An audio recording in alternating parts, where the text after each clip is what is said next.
Hello student, today we start a new chapter agriculture.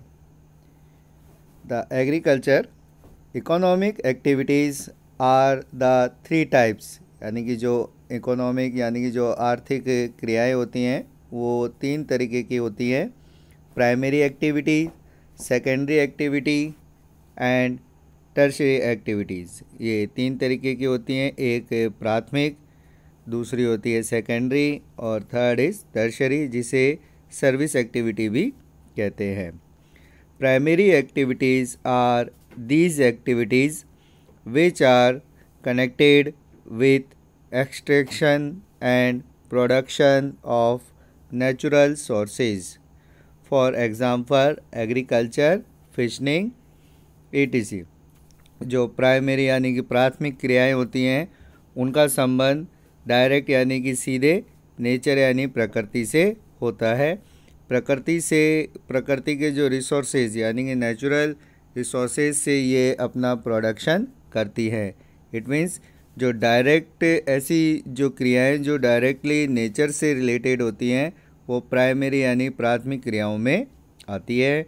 Example agriculture यानी कृषि and fishing यानी कि मछली पालन। Second is secondary activities.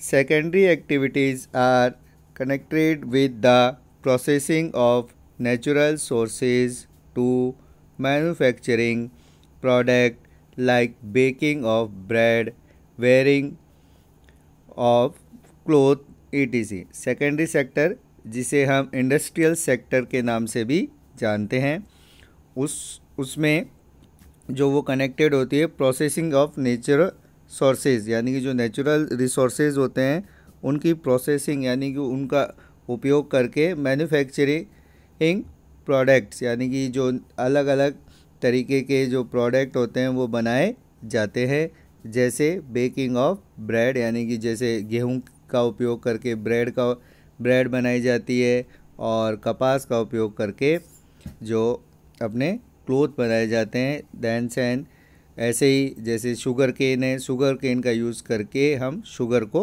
बनाते हैं। तो ये सब जहाँ पे भी मैन्युफैक्चरिंग का काम होता है वो सेकेंडरी एक्टिविटीज़ में आते हैं। Third is tertiary activities, provide service like transport. जो थर्ड है टर्शरी एक्टिविटीज़ उसे हम सर्विस एक्टिविटीज़ भी कहते हैं, जिसका काम ओनली जो सर्विस यानी कि सेवा प्रदान करना होता है। इसमें किसी भी तरीके का कोई प्रोडक्शन नहीं होता है। जैसे प्राइमरी एक्टिविटीज़ में नेचुरल रिसोर्सेज से हम चीज़ें प्राप्त करते हैं। सेकेंडरी एक्टिविटीज़ में हम जो नेचुरल रिसोर्सेज का यूज़ करके जो चीज़ों को मैन्युफैक्चर करते हैं। बट जो सर्विस एक्टिविटीज़ है उसमें ओनली सर्विस प्रोवाइड की जाती है, like transport, trade, banking, insurance, advising etc। इनमें ये चीज़ आती है। ट्रांसपोर्ट यातायात, ट्रेड व्यापार, बैंकिंग, इंश्योरेंस, ये सभी चीज़ें जो सर्विस एक्टिविटीज़ में आती है। Agriculture is a primary activity.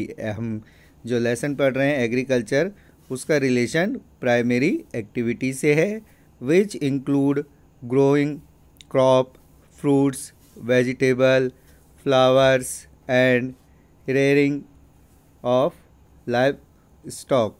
इसमें जो हम देखते हैं प्राइमरी एक्टिविटी में ग्रोइंग क्रॉप्स यानी कि फसलों को उगाना, फ्रूट्स फल, वेजिटेबल सब्जियां, फ्लावर यानी कि जो फूल हैं, और इन सभी चीज़ों का उपयोग किया जाता है जो हमारे दैनिक जीवन में काम में आती है।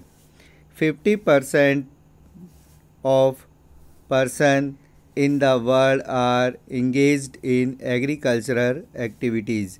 जो पूरे वर्ल्ड में लगभग 50% लोग इस एग्रीकल्चर एक्टिविटी से कनेक्टेड हैं, यानी कि जो अपना जो प्राइमरी एक्टिविटीज़ है उससे जुड़े हुए हैं, उससे अपना जो जीवन यापन के लिए आजीविका कमाते हैं। 2/3 of Indian population is still dependent of agriculture. जो भारत की जनसंख्या है उसका टू थर्ड मतलब around 75% still depended of agriculture, यानी कि जो कृषि पर निर्भर है। इसका मतलब भारत की जनसंख्या का 75% भाग अभी भी कृषि पर निर्भर है। Favourable topology of soil and climate are vertical form agriculture activities. अलग अलग जगह की जो अलग अलग जो मिट्टी होती है, वहाँ की जो जलवायु होती है, वो एग्रीकल्चर एक्टिविटीज़ को इफ़ेक्ट करती है। जहाँ पर जिस तरीके की जलवायु होती है वहाँ पर उसी तरीके की फसल बोई जाती है।